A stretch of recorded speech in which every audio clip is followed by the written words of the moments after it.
Okay, take three. Hello, my lovelies, and sharing a wee nugget from a meeting I had recently where we were discussing probate and heirship. So we had a very complicated table of heirship in one of our probate cases. And if you don't do a will and you don't do a trust, then the heirship for your assets will be determined by the table of heirship under your state law.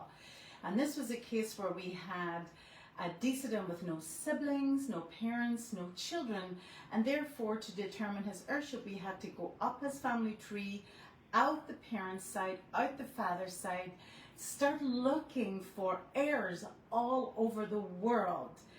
And one of my relatively new team members was incredulous that we go through this process of finding heirs who are entitled to something.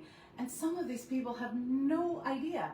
Some of these people never even met the person who died, yet they're going to get a phone call or a letter or an email to say that they are possibly inheriting tens of thousands, hundreds of, sometimes millions of dollars.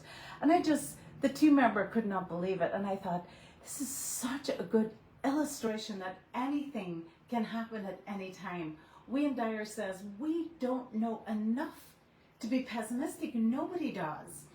You never know what the day holds. Anything wonderful could happen at any time. So there is a wonderful book on this subject called The Luck Factory by Dr. Richard Wiseman.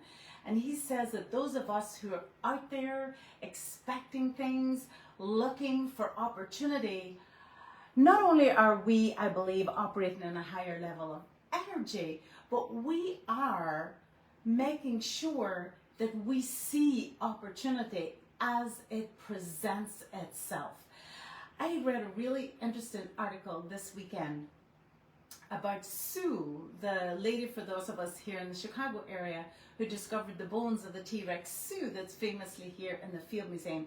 And her story was that all her life she looked for things, and all her life she found things. And not only did Sue find T-Rex, the most complete one in the world, she's also found in, sunken ships and buried treasure.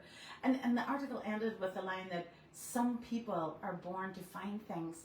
We are all born to find things. There are still Ming vases found at garage sales. Look at that 13-year-old boy recently who got to the end, or what do they call it? He broke Pac-Man, or he finally beat Pac-Man when people believed that it was impossible. Anything can happen for any of us at any time. Just keep your heart wide open. Open the eyes of your eyes. Be a tuning fork for opportunity. Seek and you shall find.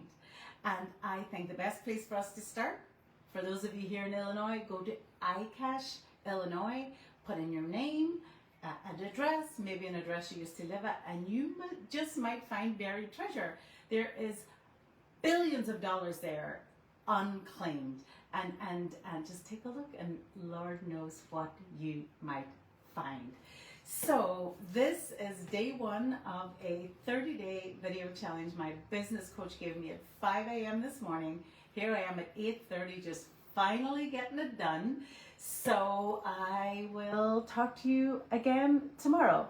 Thanks for listening, and bye.